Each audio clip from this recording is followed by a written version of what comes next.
Sino po sa inyo ang may gusto nito? Assalamualaikum mga kabangsa. Kung kayo po ay nakakaranas ng mga panlalait o kung kayo naman ay napakapakan ng ibang tao, huwag nyo na lang pong pansinin. Okay? Dahil nandyan pa rin yung value nyo. I mean yung kantidad nyo. Hindi po nawala yun at huwag kayong mawala ng pag-asa. Kasi sabi nga nila, habang may buhay, may pag-asa. Kailangan mo lang magpatuloy sa mga pangarap mo sa buhay. Huwag kang susuko. Okay? So, sample po, gaya ng 1,000 piso bill na ito, sino po sa inyo ang may gusto nito? Okay?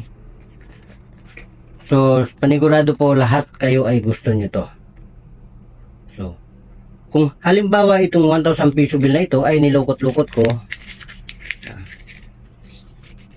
sino sa inyo ang gusto pa rin ito? Okay? Gusto nyo pa rin, di ba? Okay, yes, gusto nyo pa rin.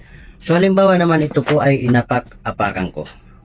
Gugustuhin nyo pa rin ba itong 1,000 piso bill na ito? Malamang sa malamang, gusto nyo pa rin. Kasi hindi naman nagbago yung value nito. Lukot-lukutin mo man, apak-apakan mo, same value pa rin.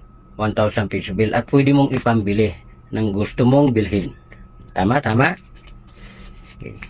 So, 1,000 piso bill na ito, gaya mo. Lahit-lahitin ka man, apak-apakan ka man ng ibang tao, nandiyan pa rin yung kantidad mo, nandiyan pa rin yung value mo. You just need to improve it. Eh, ang punto po dito, lalo-lalo na sa aking mga ka-business partner, ka-unified, ka-wealthy, magpatuloy lang po tayo. Okay? So, kung hindi ka man resultado ngayon, darating ang panahon, huwag ka lang sumuko, magiging resultado ka at magiging valuable person ka. Okay? Kasi resulta lang po ang magpapatahimik sa tao.